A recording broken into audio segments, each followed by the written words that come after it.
What's going on, everybody? I am so glad you're here again with me. Welcome. Happy Thursday. This has been a beautiful day, and I'm so happy to be here with you. I miss y'all. I'm only here 3 days a week, and when I'm not here with you, I miss it because I've been getting so much good feedback from these videos and so many good questions, and I am happy to be answering them, and I hope this is bringing value into your life. So what I want to talk about today is what happens when a life coach goofs up. So this is really funny, and last Tuesday I was talking about authenticity, and authenticity to me is such a powerful thing that when we can be our authentic self, we can make the biggest difference in the world and make the biggest changes in our lives. And it's a really exciting thing to be able to do that and choose to be authentic. Well, I made a statement that that my husband is only in my life for me to love him. And when I think of all of the beautiful things that he contributes to our life, I'm appreciative of all of those things, but he is not in my world to serve me, to meet my needs, all of those things. But that's not how I have typically thought about marriage and typically thought about relationships. And so yesterday, in fact, I had a wonderful opportunity to really test my new belief that he's not here just to make me happy. Only I can make myself happy. That he is in my life for me just to show him love. No matter what he's doing, I am just able and have the opportunity to show him love. And so with permission, he has allowed me to share this story.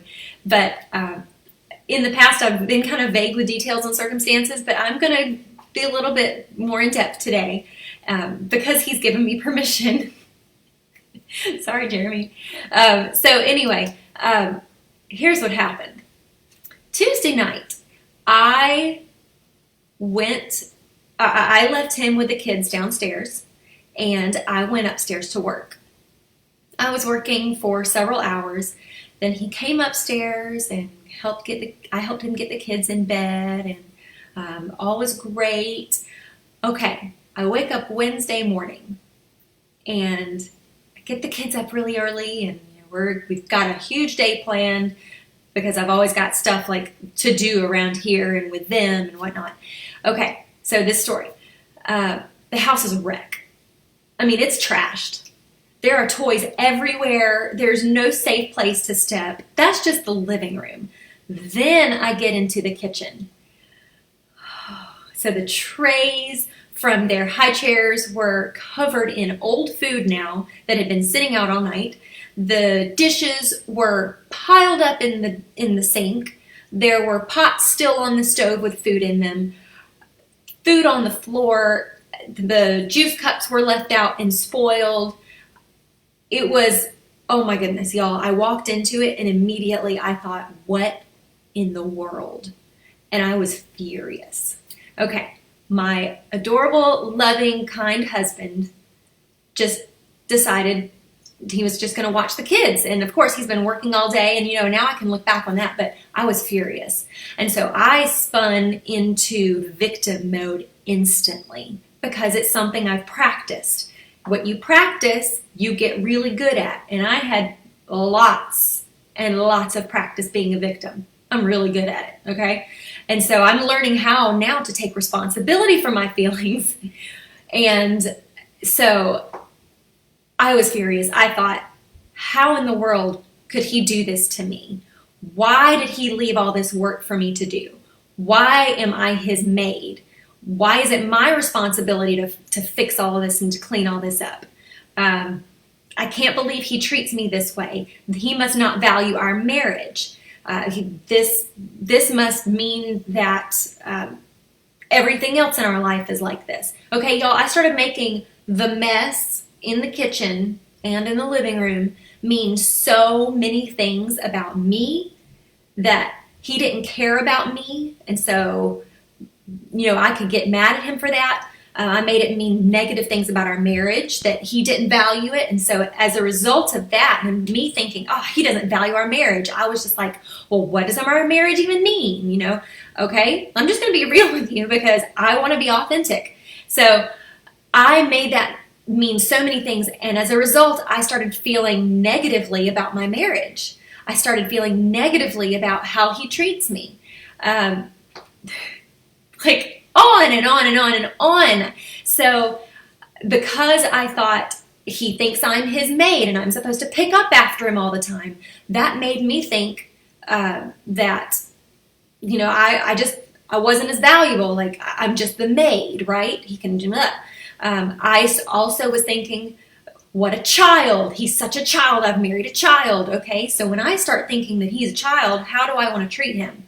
This was really big for me. When I think my husband's such a child, he's my third child. I didn't even birth him, but he's my child. I want to treat him like a child, which is exactly what I did. So I picked up my phone and I sent him a series of nasty texts saying that I did not appreciate it. I can't believe that he's left all that for me to do, and how could he? And I was really nasty. And so all of this whole time, it's so funny because we have the ability to watch ourselves think. I was watching the whole time the chaos in my head and everything that was going through my head that I was believing. I was just paying attention to it because now I've learned to listen without judgment, without like being belittling myself for how I'm thinking, right? So I'm just paying attention. Like, it's our spirit. Our spirit allows us to be able to watch our thoughts. And I know my thoughts are not me. They're just thoughts. And if I choose to believe them, then I'm like, that's when I can change. But I am not my thoughts, right? So anyway, so this whole situation would have a year ago been a quagmire for me. And I would have been wrecked for days. And I would have withdrawn, given him the silent treatment, and been so justified in my anger towards him in my own head. But because I have learned to be nice to myself and just to watch what's going on in my head and pay attention without judgment, but with curiosity, I was thinking, this is so interesting. It's so interesting that I'm treating him like a child. Like I'm just watching my thoughts turning into my actions and my behaviors toward him. So curious that I'm treating him like a child. Does this feel good? And it wasn't feeling good. So for a few hours, I was like, okay, I'm not going to make a bigger deal out of this than I need to. I'm just going to keep going with my day. I'm not even going to wash the dishes. I'm just going to do whatever I need to. But I had several thoughts that kept coming up for me because I've chosen to, whenever I'm in a situation that I don't know what to do, I ask myself, what feels like love? And that is such a friendly and an innocent thought for me, and I love it. And what feels like love? What behavior could I show him that would feel like love? Excuse me, in spite of what the circumstance was.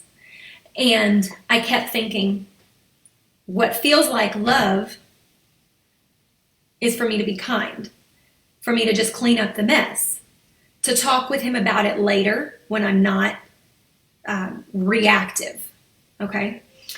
And then the next thought that I had that literally like, excuse me, I'm getting stopped up.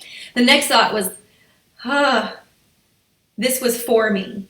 Because I realized I kept acting like Jeremy had done this at me.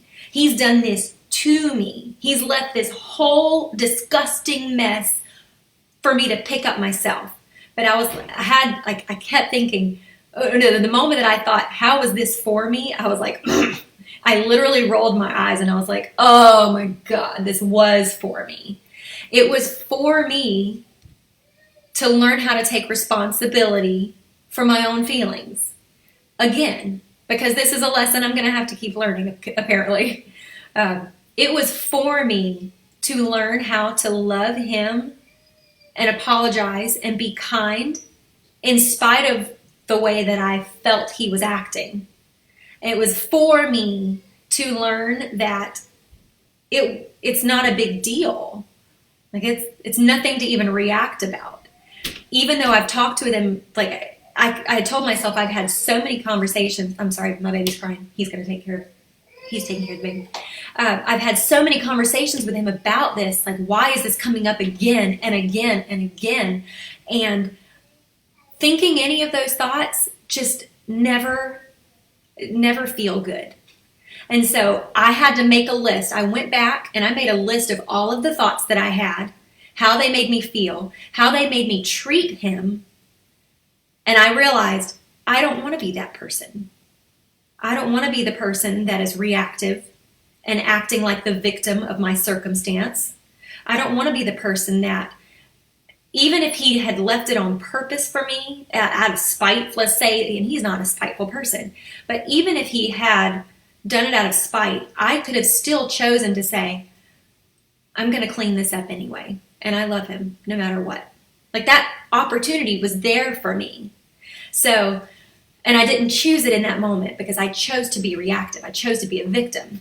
And anyway, this was just such a fun thing for me to work through, to write all my thoughts down in this situation, how they made me feel, how they made me treat him. And then imagine in the future, what happens the next time this happens? Let's just say this is going to happen again, because it might. It very well could. What's going to happen in my mind? How am I going to choose next time to handle it? And I thought, there are a variety of ways that I could handle it, but my feeling or my action towards Jeremy, I want to be love, regardless. I want my action to be, just clothed in love towards him. And if the situation happens again, I am committing to myself to think, I love him enough to discuss this at a time when I'm peaceful. And I think, okay, I can do that. And I also thought, in order for the mess to get cleaned up, I thought, in the future when this happens, I want to love him enough to overlook this as it being against me and look at it as for me. So anyway, this is just one of the many ways that life coaching has rocked my world, given me the opportunity to see how responsible I am for all of the outcomes in my life, and that empowers me to change them. It's the coolest thing knowing that I'm not a victim of my circumstances. And like I told you, a year ago, this would have sent me into a tailspin. It would have been like a swamp for me for days. But because I have these tools, I can stop what I'm doing, stop the chaos in my head, sort through everything pretty quickly and get where I want to go and not let it ruin the rest of my day, which is exactly what I did. So if you're in a situation where you're wanting to be able to sort through all of that, I would be honored to do that with you. I am offering consults. I have several available in my schedule this week, and if that's something that you're interested in, please reach out to me. I would love to speak with you and help you sort through the situations that are going on and find what results you are wanting to get to, because it's so possible. And it's just the honor of my life to be able to do this. Anyway, I love y'all. I hope this blesses your day, and I look forward to seeing you on Saturday. All right, bye.